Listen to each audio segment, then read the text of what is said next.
café. Mas tem uma coisa que eu amo muito mais. E essa coisa é criar protótipos usando Figma. Hoje, nós vamos ver como é o processo de transformar um wireframe consolidado em uma interface com a identidade visual aplicada. E aí, pessoal? Estou aqui com o Figma aberto, já no projeto que eu estou trabalhando. Se vocês lembram, na última aula a gente tinha discutido um pouco os fluxos do aplicativo que eu estava pensando em fazer, que é um app para compartilhar fotos. Então, aqui nessa página do Figma, eu tinha feito alguns wireframes para o mobile, e agora eu estou aqui com um wireframe que eu imaginei para o desktop, né? Como que eu cheguei nesse wireframe? Eu fiz alguns esboços à mão mesmo, bem simples, para ir pensando como é que poderia ser a disposição dos elementos na tela. Fui desenhando vários. Aqui no Figma eu cheguei já então no que a gente chama de um wireframe de alta fidelidade. Ou seja, por esse wireframe eu já consigo ver quais funções o usuário vai ter aqui, né? O que ele vai ter de informação nessa página. Então pelo wireframe eu até já conseguiria fazer um protótipo navegável aqui para testes, se eu quisesse, né? Então, lembrando sempre que o wireframe a gente faz imaginando que pessoas diferentes vão cuidar dessa parte e do design visual, então a gente tenta ser o mais claro possível naquilo que a gente está fazendo. Aqui eu já sinalizei então alguns usos da tipografia. Eu tenho um wireframe dividido em módulos que eu já posso identificar aqui, ó, como uma barra lateral direita, uma barra lateral esquerda, uma barra de navegação em cima, e no meio eu tenho o principal aqui, que são as fotos, né, as imagens do aplicativo. Na minha barra esquerda eu tenho o menu. Aqui embaixo eu imagino que tenha um widget de chat para o usuário usar. Na barra direita eu tenho alguns posts favoritados. Talvez eu coloque um botão aqui para ver mais, né, esteja faltando isso, mas vamos deixar assim por enquanto. Aqui eu tenho uma barrinha Discover com imagens e com hashtags que identifiquem elas. Na barra de navegação em cima eu tenho a logo identificando o meu produto, um campo de busca, e aqui no lado direito eu tenho o nome de usuário e alguns ícones com algumas opções.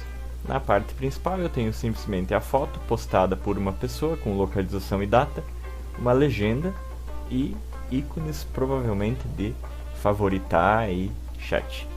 Eu fiz esse wireframe aqui usando um grid. Aqui eu ocultei ele, mas eu posso mostrar. Um grid de 18 colunas que me ajudou a orientar mais ou menos espacialmente como é que eu ia dispor esses itens. Então, nos wireframes de alta fidelidade, né, em contraste com esses primeiros esboços aqui, a gente já coloca o grid para ir posicionando os elementos, certo? Esse grid está aqui então no Figma, eu posso ocultar ou mostrá-lo. Vamos deixar oculto por enquanto. E agora vem a pergunta. Feito esse wireframe, eu quero me basear por essa tela aqui para começar então a parte de superfície, né, de acordo com o modelo do Garrett. O design visual, a aplicação da identidade visual e todos esses elementos. É claro que eu não começo do nada. Eu prefiro antes buscar um pouco de inspiração, pegar algumas referências. Dá para usar alguns softwares para isso. Eu prefiro ir salvando no meu computador mesmo e dando uma olhada nessas imagens. Aqui a gente vai só dar uma olhada, mas o legal mesmo é sistematizar essas referências e tentar elencar pontos fortes e pontos fracos de cada uma. Eu, no caso, fiz uma busca aqui bem rápida no Dribbble, mas vocês podem analisar outros aplicativos. Eu poderia ter analisado, por exemplo, o Instagram, né, que é um aplicativo concorrente ao que eu estou fazendo. Mas aqui então tem algumas coisas legais. Eu posso ver, olha só, que nessa interface aqui essa pessoa usa esse tipo de degradê aqui embaixo para destacar a tipografia. Eu achei isso bem legal. Em termos tipográficos, inclusive, ela usa duas fontes contrastando aqui. Eu achei isso legal também. Ela usa um gridzinho aqui para fazer um carrossel. Ó, de novo aqui o carrossel. Então essas coisas legais aqui a gente vai vendo e vai anotando, né? Tipo, olha só, as tendências, né? As soluções. Então, aqui essa sombra, nesse elemento, é uma indicação do Material Design, que é uma tendência.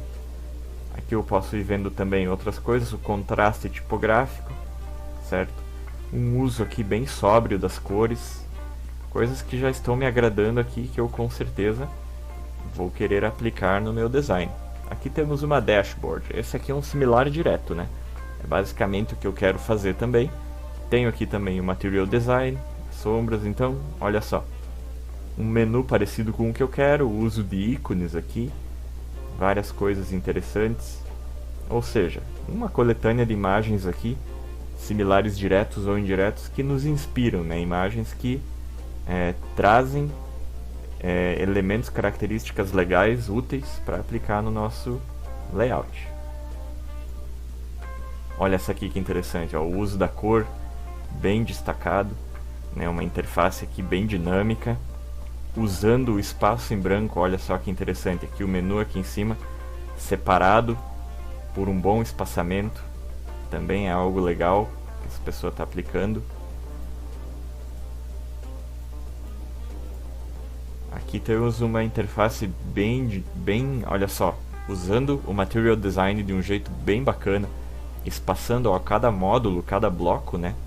Imaginando esse wireframe aqui também, um grid de 4 colunas, então temos aqui uma interface bem bonita. Aí beleza, dei uma olhada aqui nas minhas referências. Para aplicar então isso aqui que eu vi, eu começo com uma abordagem que a gente chama de design atômico. Um cara chamado Brad Frost lançou essa abordagem. Eu vou deixar o link ali nos comentários, na descrição do vídeo, para quem quiser ver. Mas pelo design atômico, em vez de eu começar aplicando direto aqui, modificando o meu wireframe, eu começo pelos elementos mais particulares, vou chamar aqui de partículas, do meu layout, que são aquelas coisas, os elementos básicos que eu quero depois combinar em outros. Então eu tenho a logo do aplicativo que eu quero fazer aqui, é uma logo bem simples. Dessa identidade visual eu já tiro algumas cores, eu faço uma gradação aqui, né, para ter as variações para usar. Já defino uma escala de cinza também, sempre colocando o código hexadecimal aqui. A tipografia eu já começo definindo os títulos com as duas fontes que eu quero combinar, né? Eu fiz uma combinação aqui. O corpo de texto eu quero usar Roboto, uma fonte sem serifa, modernista, bem simples também. Tem essa neutralidade no traço, não apresenta muita modularização. E para fazer contraste com ela eu quero usar a fonte Arquivo Black, que é uma fonte mais espaçada. Ela é uma fonte que ocupa, né, o tamanho M dela. Aqui pela letra maiúscula B a gente pode ver que é maior do que o da Roboto, então é uma fonte que contrasta bem para títulos. E eu começo então definindo como partículas as variações de estilo tipográfico que eu quero usar.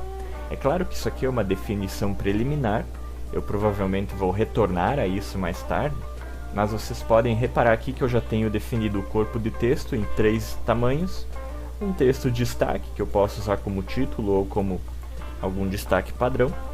E para os títulos eu estou usando a fonte Arquivo Black e definindo que, por exemplo, quando os títulos chegam no nível 4, ela vira uppercase com um espaçamento de 5%. Todas esses atributos eu vou definindo aqui pelo Figma, certo? O espaçamento está aqui, ó, essa porcentagem. Eu tenho o uppercase definido aqui nas opções avançadas. Tem outras coisinhas que eu posso ir mudando aqui se eu quiser. Mas por enquanto, como estilos iniciais para o meu layout, eu tenho definidas essas duas fontes. Provavelmente eu terei que retornar aqui depois, se eu perceber que no meu layout, nas próximas telas que eu for fazendo, eu tiver que definir tamanhos variados. Eu defini aqui como tamanho base para o meu aplicativo 16 pontos, né, para a fonte, que é o tamanho relativo 1em. Isso aqui é muito importante quando a gente trabalha com design responsivo. A gente nunca define fonte pelo tamanho absoluto delas. Se eu estiver já imaginando que eu vou ter que fazer aqui um wireframe para o desktop, mas depois fazer para o mobile, então eu já posso definir que o tamanho padrão é 16 pontos e que os outros tamanhos, vocês podem ir vendo aqui, são variações que partem desses 16 pontos. Então, por exemplo, o maior título é 2,25 vezes maior do que o tamanho padrão, que é o de 16 pontos aqui.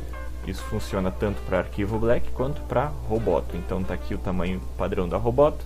O menor tamanho é 0,58 EMs, ou seja, tudo relativo para facilitar a vida do programador. Senão ele vai ter que tomar essas decisões sozinho. Isso é uma decisão de design tipográfico muito importante. Por fim, o último elemento particular que eu tenho são os ícones. Aqui estão os meus ícones, que eu já sei que eu vou usar nessa tela da interface. Para outras telas, provavelmente outros ícones surgirão, mas aqui eu tenho então definidos alguns já que eu sei que eu vou aplicar, e eles estão em estado neutro, né? São ícones aqui numa cor padrão. Para fazer esses ícones eu já peguei eles prontos, mas o ideal é que a gente tenha um tempo também, que a gente tenha uma pessoa na equipe especializada em design de ícones, para tomar cuidado com questões como espessura de traço, tamanho, né, uma relação entre um ícone e outro, se eles estão mantendo uma identidade. Aqui eu tentei deixar eles mais ou menos padronizados, mas é sempre bom dedicar um tempinho para se preocupar com esses ícones. Aqui inclusive ele podia estar com uma borda um pouquinho mais arredondada. Aqui está com 0.5, vamos deixar com uma borda 1. Tem um aspecto um pouco mais parecido com os outros. Deixei uma legendinha, né, em cada ícone aqui, indicando para que ele serve, porque de novo vai que é outra pessoa que vai ter que aplicar esses ícones na tela. Então, depois que a gente define tudo isso, o que a gente faz? A gente vai adicionando essas partículas na nossa biblioteca do Figma. Então, como que eu faço isso? Eu pego esse texto aqui, ó, corpo de texto padrão, por exemplo, venho aqui na caixa de opções na direita, que se refere ao texto, e aqui, ó, clicando nesse íconezinho, eu clico e adiciono como estilo. Então, o nome desse estilo vai ser corpo de texto padrão. Ao criar então o estilo, vocês podem ver que ele fica salvo aqui na biblioteca. Clicando aqui nas propriedades, eu vejo que é Roboto regular 16, como eu defini aqui. Então eu vou fazendo isso para cada um desses estilos e para as cores também. Então essa primeira cor aqui, eu venho aqui, ó, clico no quadradinho e defino esse estilo, novo estilo aqui, como rosa oficial. Então toda vez que eu for criar um elemento novo, o estilo vai estar aqui salvo para aplicar. Aí eu tenho as variações que eu posso ir salvando também, como rosa claro 1. Opa!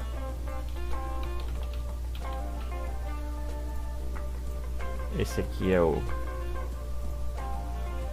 rosa claro 2. Mais um aqui. Rosa claro 3. E assim por diante, salvando todos os rosas, depois todos os azuis, depois todos os cinzas que eu quero usar.